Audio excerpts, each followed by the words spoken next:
कभी कभी हमन के ऐसने व्यक्ति से उम्मीद पाल लेनी जे उ योग्य नहीं रहेला।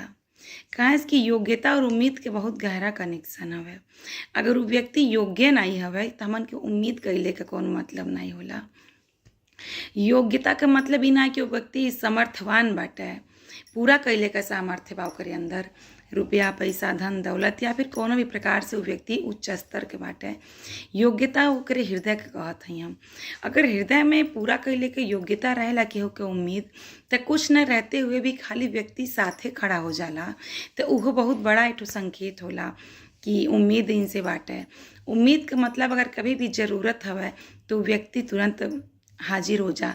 उम्मीद के मतलब अगर कोनो परेशानी में हमन के बाटी तो उ व्यक्ति के पास अगर पूरा कइले के सामर्थ्य नाहीं भी बा तो उ अपने शरीर से, अपने मन से अपने आपके पास रहे। हम ये योग्यता के बात करते हैं। कभी कभी व्यक्ति अपने के बहुत उच्च साबित कर देला, बहुत अपने के महान समझेला, लेकिन वो व्यक्ति के अंदर वो योग्यता नहीं रहेला कि केहू के उम्मीद पे वो खरा उतर सके। तो कभी कभी अगर ऐसने व्यक्ति से टकराव हो गईल या फिर ऐसने व्यक्ति से हमन के कोनो रिश्ता संबंध में पड़ गईल बाटी तो वो तकलीफ के वहीं रोक के और दबा लेवे के चाहिए। काहे कि बाद के तकलीफ से उतने पे ही रुक जा, ई ज़्यादा अच्छा है।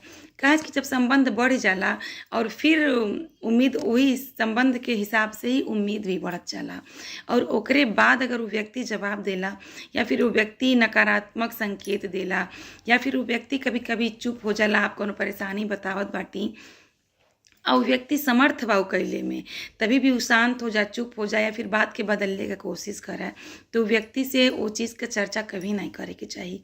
चाहे कितना भी बड़ा दुख रहे, कितनी भी बड़ी परेशानी रहे, अगर वो व्यक्ति के अंदर वो योग्यता नहीं बा कि आपके समझ सके तो वहाँ सर पिटले का कोनो मतलब नहीं होला।